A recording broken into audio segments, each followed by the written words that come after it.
My name is Lydia Marsh, and I am 31 years old. There is a smell I cannot get out of my memory.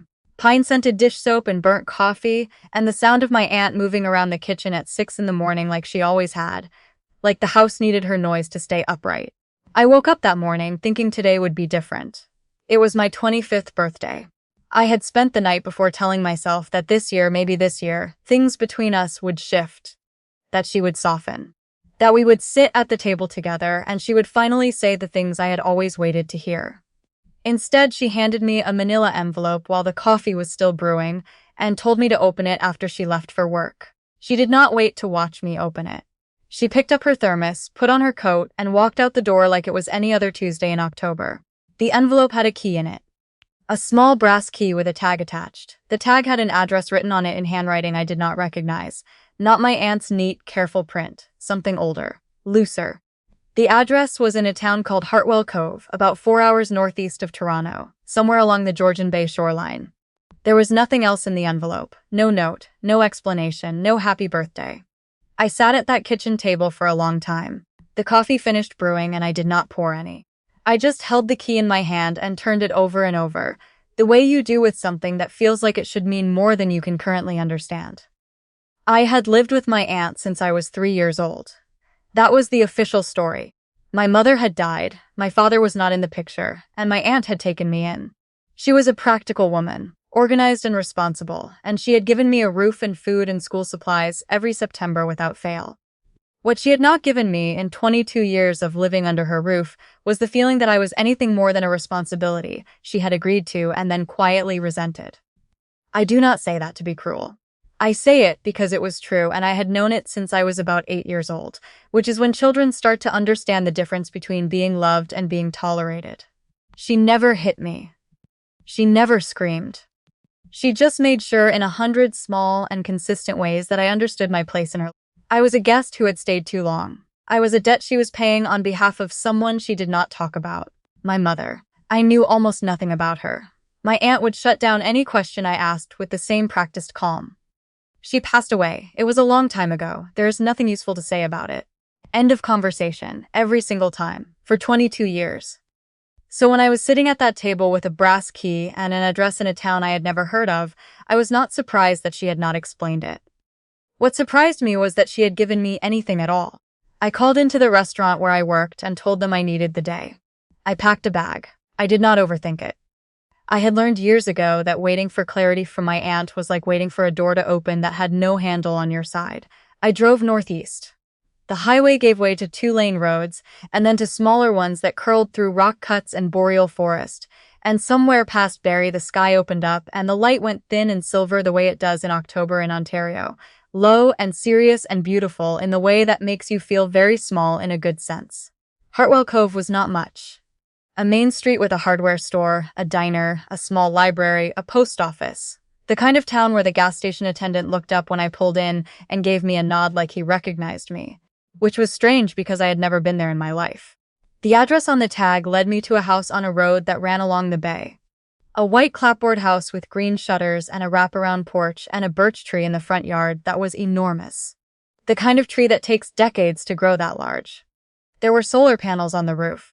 There was a vegetable garden in the side yard, mostly put to bed for the season, but with a few kale plants still standing. Someone had stacked firewood along the garage wall with real care, each piece fitted close to the next. I sat in my car for a minute. I did not know who lived here. I did not know if anyone did. The key was in my hand. I got out. Before I could even reach the porch steps, the front door opened. She was not what I expected, though I had not known what to expect. She was in her early 70s, tall and straight-backed, with silver hair cut short and reading glasses pushed up on her forehead. She was wearing a flannel shirt and work pants, and she had been in the middle of something. There was a pencil tucked behind her ear, and what looked like a blueprint in her hand. She looked at my face and the blueprint lowered. She said before I could speak, "You have her eyes exactly. Come inside." Her name was Nora Witten. She had been my grandmother's closest friend for over 40 years, and she had been waiting, with that key ready, for 6 years. She put the kettle on, which seems to be the universal response to the moments when ordinary language is not enough. I sat at her kitchen table, which was covered in architectural drawings, because she was, as she explained, with a kind of calm directness that I would come to recognize as just the way she was. A retired structural engineer who still did consulting work because she got bored when she was idle. She was not frail. She was not elderly in any diminished sense of that word. She was one of the sharpest people I had ever been in a room with, and she looked at me with the full weight of her attention in a way that very few people in my life ever had. She said, "I have a lot to tell you, and most of it your aunt should have told you years ago. I want you to know that before we start. I am not going to soften any of it, because I do not think that is what you need, and I think you have had enough half-truths to last a lifetime. Do you want tea first?" I said yes. She made it. We sat. And then she began. My mother's name was Sylvie Marsh. She had grown up in Hartwell Cove in this very bay community, and she had been one of those people who came alive in the presence of water. Nora described her the way you describe someone you genuinely loved, not with the careful language of grief, but with the easy specificity of real memory. She said my mother could sail a 14-foot dinghy through chop that made experienced sailors nervous. She said she laughed at exactly the wrong moments, usually funerals and dentist appointments, and that she had the kind of laugh that made everyone around her laugh too, even when they were trying not to. She said she was smart in a way that did not announce itself. Quiet about it. Observant. My mother had gotten pregnant at 23 with me. My biological father was a man named Callum Ferry. He was from a family in the area, well-established, comfortable, the kind of family whose name appeared on donation plaques at the local hockey rink. She had been with him for 2 years. Nora said she loved him genuinely, not because of his family or their standing in the community, but because he had for a while been kind and attentive and present in a way that made her feel seen. Then she had told him about the pregnancy. And something shifted. He did not leave immediately. He stayed for several months, but the man my mother had known, the one who had been warm and present and interested in her, gradually became someone else. Distant, critical, increasingly absent. His family, Nora said carefully, had opinions. About my mother's family, which had considerably less money and no particular social standing in the community. About the timing. About what this would mean for various plans they had for their son. By the time I was born, he had stopped coming around. By the time I was 3 months old, he had started seeing someone else, a woman from a well-connected family in Collingwood.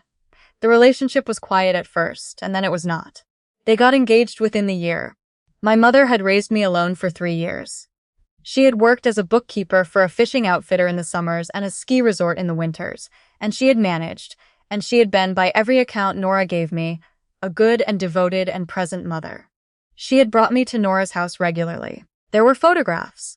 Nora got up from the table and came back with a shoebox. And I sat there at 60% of my normal functioning capacity while she laid photographs out in front of me one by one.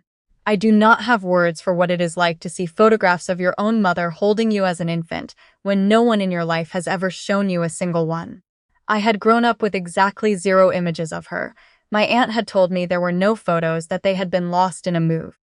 I had believed her because I was a child, and children believe the explanations adults give them. I was not looking at lost photographs. My mother had died when I was 3. That part was true.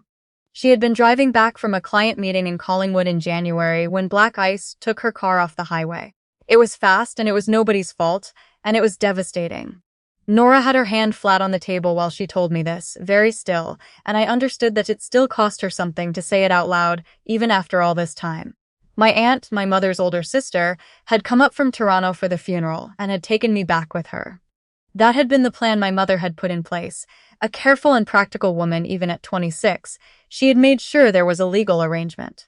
Her sister would take me. My aunt was stable and responsible and already established in her career.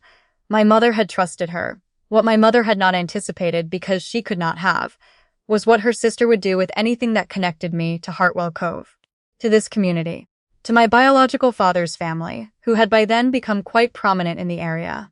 And, Nora said, looking at me steadily, to a conversation she did not want to have. My aunt had cut contact completely. She had taken me to Toronto and she had not answered calls. She had returned letters marked address unknown. She had, when I was old enough to ask about my mother, given me the minimum. She passed. Long time ago. Nothing useful to say. Nora had never stopped writing. She had a folder, she showed me this too, of letters she had sent to my aunt's address over the years. Birthday letters. Just thinking of you letters. Letters with photographs enclosed. Not one had been acknowledged. But she had kept sending them. On the 1st of every October, because my birthday is October 3rd, and she figured if she sent them a few days early, there was at least a chance. There were 31 letters in that folder. She had sent one for every year of my life. I pushed back from the table and I walked to her kitchen window, and I stood there looking at the birch tree in the front yard, and I cried in a way I had not cried since I was very small and did not have the words for what I was feeling. The ugly kind of crying that you cannot control or perform. Nora did not rush to comfort me or fill the silence with reassurances. She just stayed at the table and let me have it. When I came back and sat down, she passed me a dish towel because apparently she had used all her actual tissues on a previous occasion. The pragmatism of it made me laugh a little, and she smiled at that. There was more. She told me about my biological father. Callum Ferry had married his Collingwood fiancée, had 2 children, had built a successful career in commercial real estate. He lived now in Barrie. He was 56. He had, Nora said, never entirely closed the question of me. He had not pursued it actively. She was honest about that. He had not hired anyone or knocked on any doors. But 6 years ago, around the time his marriage ended, he had reached out to Nora, who was one of the last connections he had to that era of his life, and he had asked if she had any way of knowing how I was. She had told him she knew nothing because at that point she had still not been able to reach me. But she had taken his number, and she had kept it. She said, "I want to be clear about something. I am not asking you to call him. I am not telling you that you should. That is entirely your own. But I want you to know that the door is not locked on his end. What you do with that is your business." Then she told me about my mother's property. My mother had owned a small piece of land, 4 acres at the edge of the bay, with a cabin on it that had been in her family since her grandfather built it in the 1960s. When she died, the property had been held in trust by the estate with my aunt named as administrator, pending my reaching the age of majority. My aunt had continued to administer it. She had rented the cabin out seasonally through a property management company for 22 years. That key in the envelope was the key to that cabin. The rental income, managed and accumulated over 2 decades, with the property management company's records available and audited, sat in a trust account. My aunt had the legal authority to transfer it to me when I turned 25, which was today, which was why the envelope had appeared this morning. I want to be careful here about how I say what I felt in that moment, because it was not simple. There was anger, real anger, the kind that starts in your chest and spreads into your hands. 22 years of rental income from a cabin my mother had left me. 22 years of letters Nora had sent that my aunt had intercepted or ignored. 22 years of a grandmother figure who had been one phone call away, who had photographs in a shoebox, who had made a kettle of tea and looked at me like I was someone worth looking at. But there was also, and this surprised me, something that was almost understanding. I do not know what my aunt had been carrying. I do not know what her relationship with my mother had looked like, what she had witnessed or felt or been unable to process when she was standing at a graveside in January with a 3-year-old on her hip and an entire life to rearrange. Grief does things to people. Fear does things. I am not saying she made good choices. I am saying I understood, eventually, that her choices came from somewhere. People do not seal children off from their own histories for no reason. They do it because the history hurts them, because the truth requires admissions they are not able to make. I stayed in Hartwell Cove for 4 days that first visit. I slept in the cabin, which the property management company had cleaned and winterized but which still had, somehow, the faint smell of wood smoke and something like cedar, old and quiet and deeply familiar in a way I could not account for. Nora came by every morning. She brought coffee, and she brought more photographs. She introduced me to a few people in the community who had known my mother, and they talked about her with the easy warmth of people who had genuinely loved someone and were glad to have a reason to say it out loud again. On the 3rd day, I asked Nora about Callum. She made no comment on the timing. She handed me the number she had written down 6 years ago on a piece of paper that had been folded and unfolded enough times that the creases were soft. I thought about it for another day. I called him on a Thursday morning, standing on the cabin's small back porch, with Georgian Bay spread out in front of me, flat and gray-green and enormous, the kind of view that makes it harder to be small about things. He picked up on the 2nd ring. I told him who I was. There was a pause that lasted maybe 5 seconds, but felt much longer, and then he said quietly, "I know. I was hoping you might call." We talked for an hour and a half, that first phone call. I am not going to tell you it was easy, or that all the weight of everything lifted immediately, because that is not how any of this works in real life. It was awkward in places. There were silences. There were things he said that I needed time to sit with before I could respond to them. He did not make excuses for being 23 and afraid and selfish, which I appreciated more than I can say. He said that he had thought about it for 30 years, and he knew what he had done and he was not going to minimize it. He said, "You deserved better than what I gave you. I know that. I cannot undo it. But if there is anything going forward, I would like to try to be worth knowing." I did not tell him yes that day. I said I would be in touch, and I meant it. That was 6 years ago. I am 31 now. The cabin is mine, fully transferred, renovated with some of the trust funds, and rented out on my own terms now through a shorter-term rental platform, which covers the property taxes and then some, enough that I get up to Hartwell Cove 6 or 7 times a year, and I am starting to think about what it would mean to eventually make it a more permanent arrangement. Nora is 78. She still consults. She still grows kale. She went cross-country skiing this past February and sent me a photo of herself at the top of a trail, looking thoroughly pleased with herself. We talk on the phone every Sunday without fail, and when I drive up, she always has the kettle on before I am even through the door. My biological father and I have a relationship that I would describe as careful and real. We have dinner when I am in the area. His children, my half-siblings, a young woman of 24 named Sienna, and a young man of 21 named Fletcher, know who I am. That has been its own process, complicated and slow and worth it. Sienna and I went for a long walk along the Barrie waterfront last summer and talked for 3 hours, and at the end she said, in that blunt and genuine way some younger people have, "I'm glad you exist. I wish we'd known sooner." I did not know what to do with that except hold it carefully. I have not gone back to my aunt's house. I drove past it once, about a year after Hartwell Cove, and I sat in the car at the end of the street for a few minutes, not out of anger. I had done the work on the anger slowly and honestly over time, but because I was trying to understand what I felt. What I felt was mostly a kind of quiet. The recognition that some relationships have a shape to them that does not change no matter how much you want it to, and that accepting that shape is not the same as agreeing that it was right. She did what she agreed to do. She kept me housed and fed and educated. She held the property in trust, and she handed over the key on the correct day. She was not cruel in any way that the law would recognize. I am not going to pretend otherwise. But I am also not going to pretend that what she gave me was what a child needs, because it was not, and I knew it wasn't when I was 8, and I know it now. The key she handed me was the most honest thing she ever gave me. I do not think she meant it that way.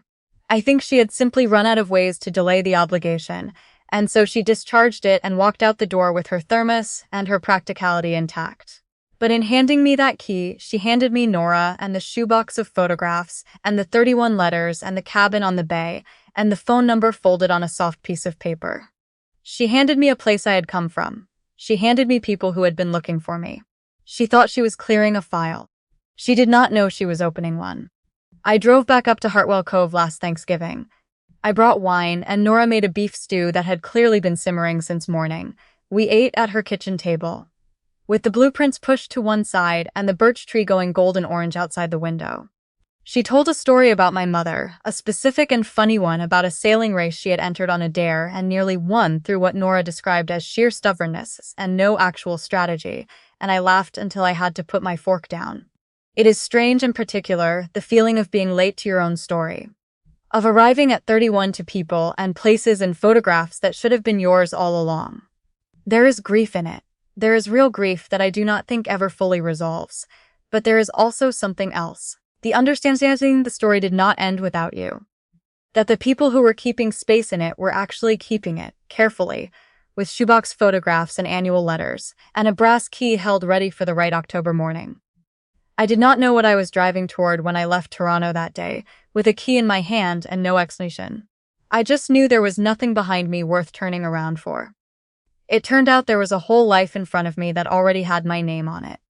If this story landed somewhere real for you, you are not the only one. The people who choose to hold space for us, even when they cannot reach us, are the ones who change what our lives become. Subscribe to Bold Revenge Tales for more stories like this one. Hit the bell. Someone in your life needs to hear this today.